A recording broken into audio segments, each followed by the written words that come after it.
আসসালামু আলাইকুম। আজকের এই ভিডিওটি মূলত হচ্ছে যে কোন জেলার আম সবচাইতে বেশি মিষ্টি এবং হচ্ছে কোন জেলার আম সবচাইতে কম দামে পাওয়া যায় এবং মানুষজন যারা হচ্ছে আম কিনে খায় তারা হচ্ছে কোন জেলার আম সবচাইতে বেশি পছন্দ করে। আপনারা যারা নতুন ব্যবসায়িক আছেন এবং পুরাতন ব্যবসায়িক আছেন হয়তো অনেকে জানেন অনেকে জানেন না, কিন্তু আপনারা নতুন যারা আছেন তাদের জানা উচিত। তো দেখেন আজকে হচ্ছে রাজশাহীতে প্রচুর পরিমাণে অন্ধকার নেমে এসছে। ঝড় বৃষ্টি হবে কি না জানি না, আল্লাহ তাআলা ভালো জানে। তবে হচ্ছে প্রচুর অন্ধকার আজকে, আর অন্ধকারের জন্য বাগানের মধ্যে হচ্ছে ক্যামেরা ওইভাবে আসছে না, ওই জন্যে বিলের মধ্যে বসে থেকে একটু ফাঁকা জায়গাতে বসে থেকে ভিডিওটা আমি মেক করছি। তো দেখেন প্রায় ৩-৪টা জেলায় কিন্তু হচ্ছে আম সবচাইতে বেশি হয়। তার মধ্যে রাজশাহী, চাপাই, নওগাঁ এই তিনটা হচ্ছে মেন, এবং রংপুরে হাড়িভাঙ্গা আমটা কিছু হয়। তো দেখেন যে হচ্ছে যত জেলার আম আছে সবচাইতে হচ্ছে রাজশাহী জেলার আম মিষ্টি এবং সুস্বাদু। কেন সুস্বাদু? দেখেন রাজশাহী জেলাতে হচ্ছে অতিরিক্ত খরা হয় এবং মাটিগুলো হচ্ছে এঁটেল মাটি এবং অনেক টান মাটি, আর অতিরিক্ত খরা, গরম এবং টান মাটির জন্য রাজশাহী জেলার আম সবচাইতে বেশি সুস্বাদু হয়।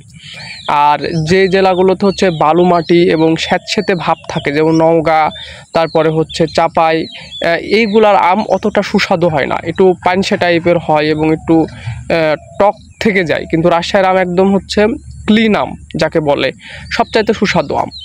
এবং হচ্ছে আপনি রাজশাহীর আম সব জেলার আম খাওয়ার পরে যদি আপনি রাজশাহী জেলার আম খান আপনি বুঝতে পারবেন যে আসলে রাজশাহী জেলার আমগুলো কেমন।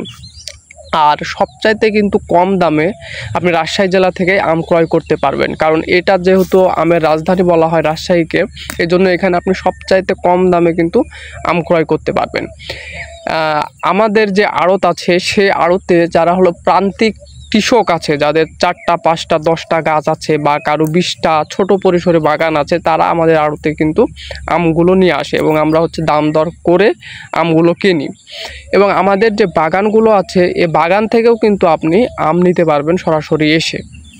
তো দেখেন আমার এই ভিডিওটি করার মূল উদ্দেশ্য হচ্ছে আপনারা যারা নতুন ব্যবসা করছেন তাদের আসলে জানা উচিত যে হলো কোথায় কারা আম সুস্বাদু বেশি হয় এবং কোথায় কম দামে আম পাওয়া যায়। তো আপনারা অনেকেই ফোন দেন যে ভাই আম কীরকম হবে, কীরকম দামে কিনতে পারবো। তো ভাই আপনাদেরকে একটা কথা বলি যে আপনারা নিঃসন্দেহে রাজশাহীর আম যার থেকে হোক ক্রয় করবেন, এবং আপনাদেরকে এতটুকু আমি আমার তরফ থেকে সিওরিটি দিতে পারি যে মানুষ যে মূল্যে আপনাদেরকে আম দিবে তার থেকে আমি যতটুকু পারি কম দামে আম দেবো। এবং ব্যবসা কিভাবে করতে হয় সকল ধরনের বিষয়গুলো আমি আপনাদেরকে, যদি আপনারা না বুঝতে পারেন আমাকে বলবেন, আমি কিন্তু বুঝিয়ে দেবো। আমার স্ক্রিনে নাম্বার দেওয়া আছে, এটা হোয়াটসঅ্যাপ নাম্বার, এবং সরাসরি কলও দিতে পারেন। এবার দেখেন একটা বিষয়, সেটা হচ্ছে যে আর কিন্তু বেশি দিন নেই আম ওঠার। আম উঠতে যেহেতু বেশি দিন নেই সেহেতু আপনাদের এখন থেকে প্রস্তুতি নেওয়া উচিত। আপনারা অনলাইনে যারা বিজনেস করতে চাচ্ছেন তারা করবেন, এবং অফলাইনে যারা বিভিন্ন ব্যবসায়ীদের আম দিতে যাচ্ছেন তারাও কিন্তু ব্যবসায়ীদের আম দিতে পারবেন আমাদের থেকে নিয়ে। আপনারা এবার ব্যবসা যদি করেন আম এবং লিচু, আমাদের কাছে কিন্তু লিচুরও বাগান আছে, হিউজ পরিমাণে লিচু আছে, চায়না 3, বোম্বাই লিচু, সব ধরনের লিচু, এবং লিচুও কিন্তু অনেক টেস্ট, হেভি মিষ্টি লিচু। আপনি দিনাজপুর জানেন যে লিচুর জন্য বিখ্যাত, কিন্তু দিনাজপুরের থেকে রাজশাহীর লিচুর স্বাদ বেশি, মিষ্টি বেশি। তো যাই হোক, আপনাদেরকে যেটা বলবো যে আমরা রাজশাহীর মানুষ ভাই, আমাদের হচ্ছে নিজস্ব বাগান, নিজস্ব আড়ত, সব কিছুই আছে।